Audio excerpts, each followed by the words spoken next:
आइए जानते हैं आज की कुछ अंतर्राष्ट्रीय खबरों को। पहले एक नजर आज की हेडलाइंस पर। मास्क नहीं पहनूंगी, पति को यहीं पर किस करूंगी, पुलिस से भिड़ने वाली महिला और उसका पति गिरफ्तार। दिल्ली में एक सप्ताह के लिए लगाया गया लॉकडाउन, अरविंद केजरीवाल ने किया ऐलान। उत्तर प्रदेश में लॉकडाउन, कोरोना से हालात बिगड़ने पर हाईकोर्ट का आदेश। लखनऊ, वाराणसी, कानपुर, गोरखपुर और प्रयागराज में लॉकडाउन लगाओ। 3 बजे तक ग्रेटर नोएडा में 60% मतदान, कई जगह पर मतपेटी लूटने की कोशिश। बिहार के पूर्व शिक्षा मंत्री व जेडीयू नेता मेवालाल चौधरी की कोरोना से मौत, राजनीतिक गलियारों में शोक की लहर। चिट्ठी पर सियासत, हर्षवर्धन ने मनमोहन को दिया जवाब, कहा कांग्रेस में आप जैसे नेता बहुत कम। दर्दनाक हादसा, मिस्र में रेलगाड़ी पटरी से उतरी 11 लोगों की मौत। फ्रांस ने पाकिस्तान से 15 राजनयिकों को बुलाया वापस, कार्टून पर छिड़ी हिंसा के बाद फैसला। स्वरा भास्कर का प्रधानमंत्री नरेंद्र मोदी पर तीखा तंज, लिखा मंदिर बन रहा, बेड मांगकर शर्मिंदा न करें। शिखर धवन ने छीनी ग्लेन मैक्सवेल से ऑरेंज कैप, पर्पल कैप पर फिलहाल हर्ष पटेल का कब्जा। कोरोना कर्फ्यू में बिना मास्क के घूमना और पुलिस कर्मियों से अभद्रता करना महिला और उसके पति को महंगा पड़ गया।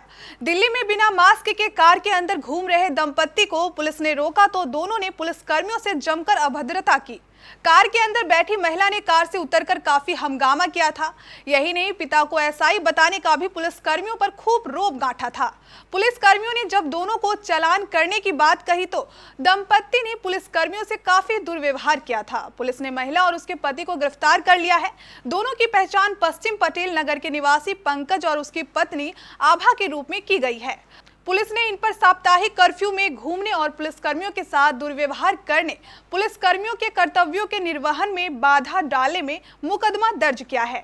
पुलिस ने दोनों के खिलाफ दिल्ली डिस्टामेंट एमएमएमटी अधिनियम की कई धाराओं के तहत मुकदमा दर्ज किया है। पुलिस ने पंकज नाम के शख्स को रविवार को ही गिरफ्तार कर लिया था, जबकि उसकी पत्नी आभा को अगले दिन सोमवार को गिरफ्तार किया गया है। दोनों का वीडियो सोशल मीडिया पर जमकर वायरल हो रहा है। कोरोना वायरस संक्रमण के बढ़ते मामलों के मद्देनजर दिल्ली के साथ एनसीआर के शहरों के लोगों के लिए भी बड़ी खबर आई है। कोरोना वायरस के बढ़ते संकट के बीच दिल्ली में आगामी 26 अप्रैल तक लॉकडाउन लगाया गया है। यह सोमवार रात यानी कि आज 10 बजे से लागू होगा और अगले एक सप्ताह तक चलेगा। मुख्यमंत्री अरविंद केजरीवाल ने डिजिटल पत्रकार वार्ता के दौरान दिल्ली में लॉकडाउन का ऐलान किया है। इसके तहत सोमवार रात 10 बजे से लेकर आगामी 26 अप्रैल तक दिल्ली में पूर्ण कर्फ्यू लगाया जा रहा है। सोमवार सुबह उपराज्यपाल अनिल बैजल संग बैठक करने के बाद सीएम अरविंद केजरीवाल ने दिल्ली में आगामी 26 अप्रैल तक लॉकडाउन लगाने का ऐलान किया है। इसके तहत आगामी 26 अप्रैल तक सामान्य गतिविधियां ठप रहेगी, लेकिन जरूरी सेवाओं को छूट दी गई है। इलाहाबाद हाईकोर्ट ने उत्तर प्रदेश के 5 बड़े शहरों में पूर्ण लॉकडाउन का निर्देश दिया है। कोर्ट ने लखनऊ, कानपुर, वाराणसी, प्रयागराज और गोरखपुर में 26 अप्रैल तक लॉकडाउन लगाने का आदेश दिया है। उत्तर प्रदेश कोरोना के बढ़ते मामलों को लेकर इलाहाबाद हाईकोर्ट ने सोमवार को वीडियो कॉन्फ्रेंसिंग के जरिए सुनवाई हुई। इस दौरान जस्टिस सिद्धार्थ वर्मा और जस्टिस अजित कुमार की डिवीजन बेंच ने प्रदेश के सबसे ज्यादा कोविड-19 प्रभावित इन 5 शहरों में 26 अप्रैल तक लॉकडाउन लगाने का आदेश दिया है। इससे पहले भी कोर्ट ने यूपी सरकार को लॉकडाउन का सुझाव दिया था। इसके बाद ही यूपी सरकार ने प्रदेश के कई जिलों में नाइट कर्फ्यू लगाया था।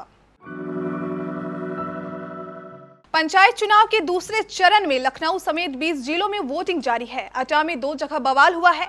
अटा के जेथरा ब्लॉक के गांव कुकरिया रतनपुर में कुछ लोगों ने बूथ लूटने का प्रयास किया। वहीं अटा के ही जेथरा ब्लॉक के नगला बली में मतदान केंद्र पर बवाल हो गया है। फर्जी मतदान को लेकर 2 प्रत्याशी पक्ष भिड़ गए, जमकर पथराव हुआ। अमरोहा में भी फर्जी वोटिंग को लेकर बवाल हुआ है। वहीं चित्रकूट में पुलिस पर मतदाताओं की पिटाई का आरोप लगा है। बिहार के मुंगेर जिले के तारापुर विधानसभा क्षेत्र से लगातार दूसरी बार जदयू के टिकट पर विधायक बने डॉक्टर मेवालाल चौधरी का कोरोना संक्रमित होने के कारण इलाज के दौरान निधन हो गया। सोमवार की सुबह 4:30 पर पटना के पारस अस्पताल में उन्होंने अंतिम सांस ली। मेवालाल चौधरी की तबीयत पिछले 5 दिनों से खराब थी। उनको सांस लेने में दिक्कत हो रही थी। एंटीजन टेस्ट में मेवालाल चौधरी की कोरोना रिपोर्ट निगेटिव आई थी, लेकिन आरटीपीसीआर जांच रिपोर्ट में वह पॉजिटिव पाए गए थे। पॉजिटिव रिपोर्ट आते ही मेवालाल इलाज कराने पटना पहुंचे, लेकिन पीएमसीएच में बेड नहीं मिलने के कारण उन्हें पारस अस्पताल में एडमिट होना पड़ा। मेवालाल चौधरी की तबीयत में सुधार नहीं होते देख डॉक्टरों ने उन्हें रविवार की रात वेंटिलेटर पर रखा, लेकिन संक्रमण अधिक फैल जाने से उनकी मौत सोमवार की अहले सुबह 4:30 पर हो गई। पूर्व प्रधानमंत्री मनमोहन सिंह की चिट्ठी पर सियासत तेज हो गई है। मनमोहन सिंह के पत्र पर केंद्र सरकार के मंत्री ने जवाब दिया है। केंद्रीय स्वास्थ्य मंत्री हर्षवर्धन ने कहा कि आपकी पार्टी में आपके जैसी सोच रखने वाले नेता कम है। केंद्रीय स्वास्थ्य डॉक्टर हर्षवर्धन ने चिट्ठी का जवाब चिट्ठी से ही दिया है। उन्होंने डॉक्टर मनमोहन सिंह को कहा कि आप जिस रचनात्मक सहयोग की सलाह दी है, अच्छा होता कि आपकी कांग्रेस पार्टी के नेता भी उसे गंभीरता से मानते। डॉक्टर हर्षवर्धन ने कहा कि कांग्रेस पार्टी के कई नेता सार्वजनिक तौर पर वैक्सीन की आलोचना कर रहे हैं, लेकिन खुद चुपके से वैक्सीन लगवा लेते हैं। बता दें कि रविवार को पूर्व प्रधानमंत्री मनमोहन सिंह ने पीएम मोदी को कोरोना महामारी से निपटने के लिए वैक्सीनेशन बढ़ाने के लिए चिट्ठी लिखी थी। मिस्र की राजधानी काहिरा में रविवार को एक रेलगाड़ी पटरी से उतर गई, जिससे कम से कम 11 लोगों की मौत हो गई और 98 लोग घायल हो गए। अधिकारियों ने यह जानकारी दी। रेलवे प्राधिकरण ने एक बयान में कहा कि काहिरा से उत्तर में कालूबिया प्रांत के बानहा शहर में रेलगाड़ी के 8 डिब्बे पटरी से उतर गए। सोशल मीडिया पर हादसे के वीडियो सामने आए हैं, जिसमें रेलगाड़ी के डिब्बे पलटे नजर आ रहे हैं और यात्री बाहर निकलते दिखाई देते हैं। यह रेलगाड़ी नील नदी डेल्टा के शहर मंसौरा से मिस्र की राजधानी काहिरा जा रही थी।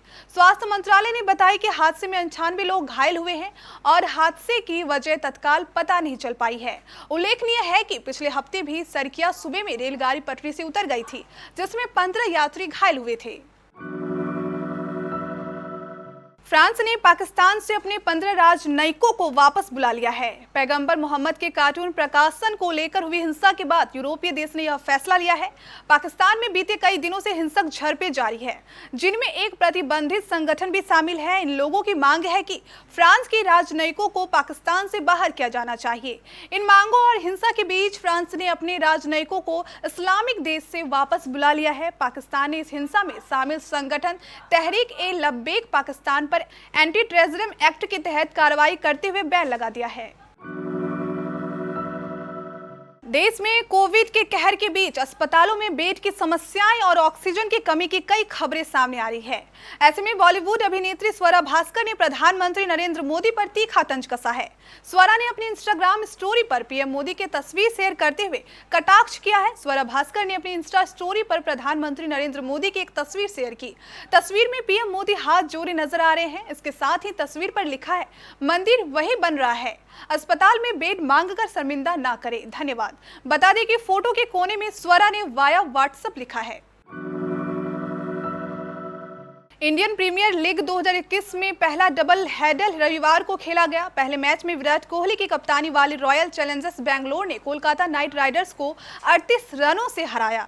इस मैच में ग्लेन मैक्सवेल 78 रनों की पारी खेली और ऑरेंज कैप अपनी सिर सजा ली, लेकिन यह ऑरेंज कैप ज्यादा देर उनके सिर पर नहीं रह सकी, क्योंकि दिन के दूसरे मैच में शिखर धवन ने 92 रन बनाकर ऑरेंज कैप अपने नाम कर ली।